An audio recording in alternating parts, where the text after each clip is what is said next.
Hey, and welcome back to the Michael Cohen Show on our journey to 250,000 subscribers. So do me a favor, hit the subscribe button. But with 7 days left before the most important election of our lifetime, make sure that you share this with a friend. So I want to talk again about Trump's Madison Square Garden racist rally, where he spoke about a little secret that he has with Speaker MAGA Mike Johnson. Here's the clip. And I think with our little secret, we're going to do really well with the House, right? Our little secret is having a big impact. He and I have a secret. We'll tell you what it is when the race is over. Yeah. Let me be very clear. Donald Trump always seems to have some sort of a secret, the same as like Rudy Giuliani, who had an insurance policy, or you remember going back to 2016, 2017, when he claimed that he had sent a bunch of investigators to Hawaii, and wait till you find out what we've uncovered about Barack Obama and his birth certificate, lie, and another lie. All right. None of this exists. It's all gaslighting. It's all bullshit again and again and again. But meanwhile, Representative Dan Goldman of New York went on CNN yesterday, and here's what he said about this. This is his belief in terms of what Trump is talking about. Play that clip. Donald Trump hinted yesterday in his speech that he has some secret with Speaker Mike Johnson. Now, you wonder, why did Donald Trump come to New York 9 days before the election? This state is going to go to Kamala Harris. And the answer is that the House really runs through New York. There are 7 races that could go either way in the House, and that will likely determine the majority. And make no mistake, the House, we get sworn in on January 3rd. On January 6th, the certification of the Electoral College will happen again, and as we know from 2021. Whoever is in control of the House, of Congress, will be able to have a lot of say on what happens on January 6th. And I suspect, we don't know, but I suspect Donald Trump's little secret plan with Mike Johnson is a backup plan for when he loses, and he tries to go to the House of Representatives to throw out the Electoral College, the certification from the states, and have the House of Representatives under the leadership and the control and the gavel for Mike Johnson, and try to overturn this election. It was the exact reverse in January 6, 2021.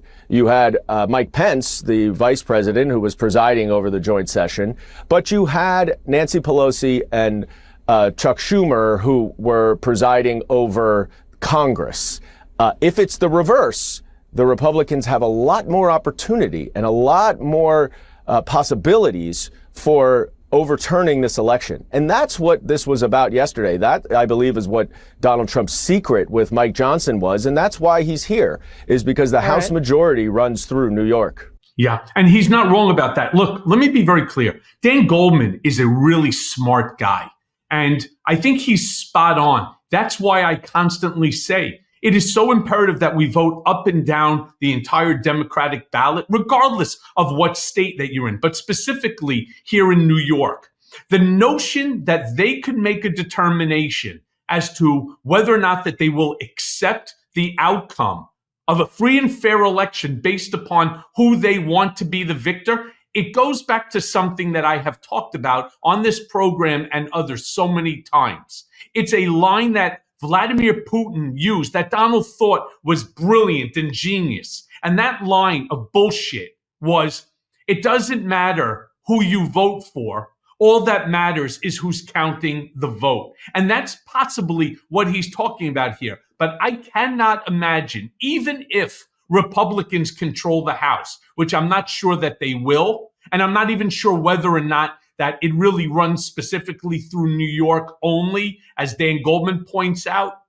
But my belief is that there are not enough Republicans out there that are willing to abide by this sort of disgusting, just unconstitutional, un-American method that Trump and MAGA Mike Johnson. Look, let's not forget, MAGA Mike Johnson almost got his ass thrown out. It was the Democrats who saved him. And that was a stupid move. I said it back then and I say it now. It was a stupid move. He is an evil, sick MAGA who really has no business being the guy who holds the gavel. Now, I also want to show you something that Ron Filipkowski posted yesterday. And here's what he says. Dan Goldman talked about his opinion on Trump's cryptic comment that he and Mike Johnson have a secret plan between them about the House and this election. What he described sounds an awful lot to me like a plan Steve Bannon cooked up previously. And the initial thing that he had put out going back into August of 2023 is Bannon and Rudy gave the game away here long ago. This was Trump's plan for a 10-day window after Pence refused to count the votes. Their allies in key state legislatures would override the will of the voters. It was a coup.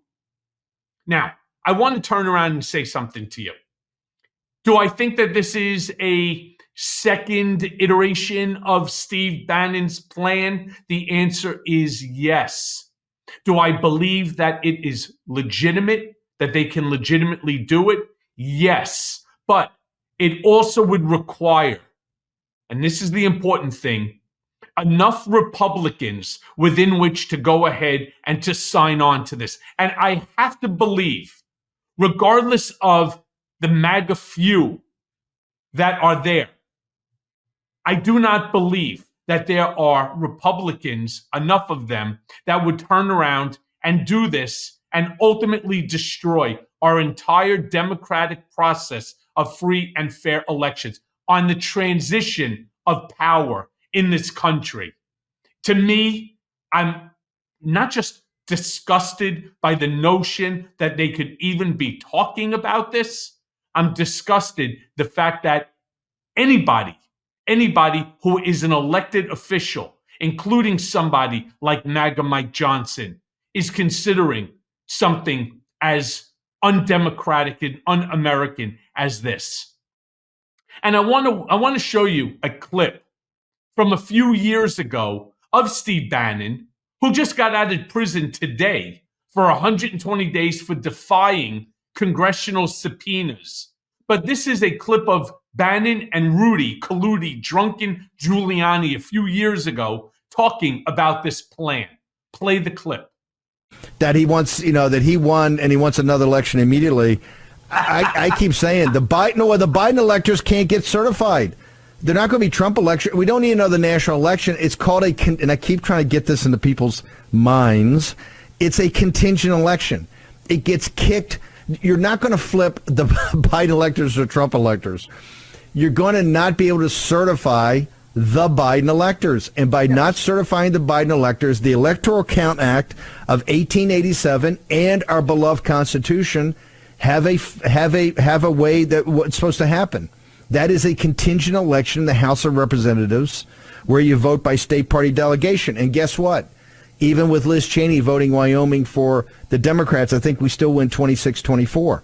So, yes, we heartily believe what President Trump said because we know that the Biden electors can't be certified in Arizona or Georgia or the Commonwealth of Pennsylvania or Michigan or Wisconsin, those 5 states. That gets us below 270. That means you got to have a contingent election. So let's do it. Let's start the contingent election, this week. Let's do it. That's what we should do. And Project 2025, right there. Right there. Steve Bannon, let me be very clear, is evil. Steve Bannon does not believe in the Constitution. Steve Bannon does not believe in the rule of law. Steve Bannon does not believe in the free and fair election process or the free and proper transfer of power based upon the will of the people. He does not. What he wants is Project 2025. Somewhere along the line, he thinks because he went to jail for Trump for 120 days, that Trump really gives a shit about him. He does not. And then you have Rudy Colludi, drunken Giuliani, sitting there all smug. Imagine that this moron was once America's mayor and now reduced to what? A pathetic human being who is losing everything. His homes, he's losing his championship Yankee rings, which I'm going to try to buy one of them simply to shove it up his ass. These people are disgusting. They are un-American. Look, my friends, I'm going to end this episode as I do all. And no joke, we're 7 days away. The question is, you willing to vote for somebody who has people like Steve Bannon and Rudy Giuliani backing them with this Project 2025 idea, with a way of completely ignoring the will of the American people as to who they want as president of the United States? Or are you going to go for somebody who wants to reunite this country, somebody who believes in the Constitution, believes in the rule of law, believes in decency and morality? And that person is Kamala Harris. She is everything that Donald Trump is not. And that's why I'm going to remind everybody, make sure that you are registered to vote. With all the gerrymandering that went on, a lot of people got tossed off the ballot on the roster roll. So make sure you go to vote.org. Make sure that you are there, that you are registered. It takes literally 20 seconds to do. And make sure that you get to the ballot come November 5th. Or if your state still allows it, send it in by mail. Make sure that your vote counts and make sure you go up and down the ballot, as Dan Goldman said, because we need to also take the House to prevent things like this from happening. But make sure you start at the top with Harris Walz 2024. Hey, everyone. First of all, thanks for watching. I mean, we're going to be posting daily episodes with reactions and talking about politics. We'll be talking about everything, in fact. So please like and subscribe. Join us on this journey.